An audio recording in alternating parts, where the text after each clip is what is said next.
In this short tutorial, I'm going to show you how you can create an email at SiteGround. The email address ends with the URL of your website, and in my case that's @tutorials4wp.com. And the first thing you have to do is log in into your SiteGround account, and after you have done that, you need to go to the Site Tools panel, and in the menu you will see the option Email, and there you also have the option Accounts. Click on it, and then you will see two fields. Enter the first part of the email address in the first field, such as info, and with that the email address becomes info@tutorials4wp.com. Now select the password for the account and then click on Create.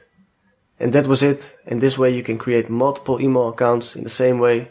And if you click on the icon with the three dots, you will get the option to log in to Webmail, and if you click on it, you can view and send emails, etc. It's also possible to link the email account, for example, to your email app for your smartphone, and I will explain everything about that in a separate tutorial. If you have any questions or suggestions, make sure to leave them in the comments, hit that like button, subscribe to the channel. Thanks for watching the video, and I'll see you again in the next one.